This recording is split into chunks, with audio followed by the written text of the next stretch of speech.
بسم اللہ الرحمن الرحیم۔ السلام علیکم۔ زنا کیا ہے اور زنا کی کتنی اقسام ہوتی ہیں؟ کسی غیر محرم عورت سے صحبت اختیار کرنے کو ہی زنا نہیں کہتے، بلکہ زنا ہر چیز کا ہوتا ہے۔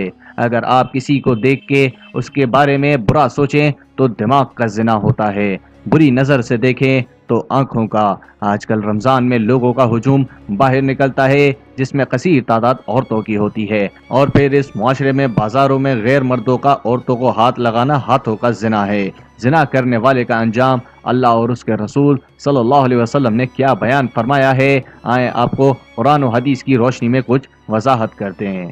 اگر مرد ایک ایسی عورت سے صحبت ہم بستری کرے جو اس کی بیوی نہیں ہے تو یہ زنا کہلاتا ہے۔ ضروری نہیں کہ ساتھ سونے کو ہی زنا کہتے ہیں، بلکہ چھونا بھی زنا کا ایک حصہ ہے، اور کسی پرائی عورت کو دیکھنا آنکھوں کا زنا ہے۔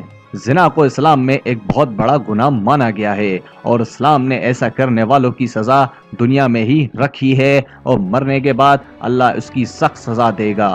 زنا کے بارے میں کچھ احادیث اور قرآن کی آیت دیکھیے۔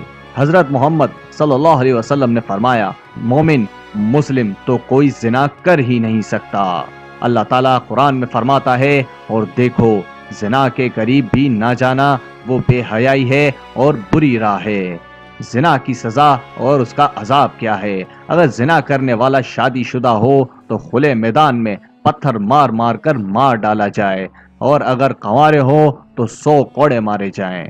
آج کل دیکھنے میں آیا ہے کہ اس گناہ میں بہت سے لوگ شامل ہیں، خاص کر کے اس بازار میں شامل ہے جہاں عورتیں اور مرد جاتے ہیں۔ کس کا ہاتھ کس کو لگ رہا ہے، کہاں لگتا ہے، کچھ معلوم نہیں ہوتا، چاہے لڑکا ہو یا لڑکی، اور پھر اس گناہ کو کرنے کے بعد اپنے دوستوں کو بڑی شان سے سناتے ہیں، بلکہ ان کو بھی ایسا کرنے کی رائے دیتے ہیں۔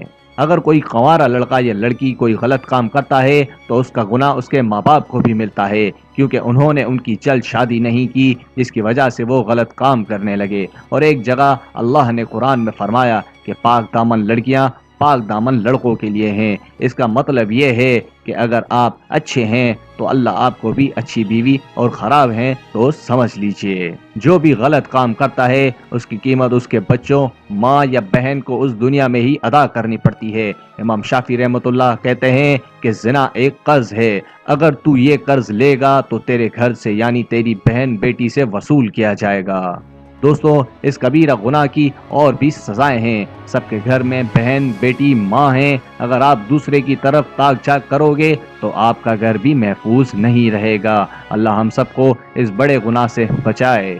دوستوں، اس ویڈیو کو جتنا ہو سکے شیئر کریں، کیا پتہ آپ کے ایک شیئر کرنے سے کسی کی زندگی بدل جائے اور اس کا ثواب زندگی بھر آپ کے نامہ اعمال میں لکھا جائے گا۔ اس ویڈیو کو لائک کریں، اور مزید اس طرح کی اسلامک ویڈیوز کے لیے ہمارے چینل اسلام کی باتیں کو سبسکرائب کر لیں۔ جزاک اللہ۔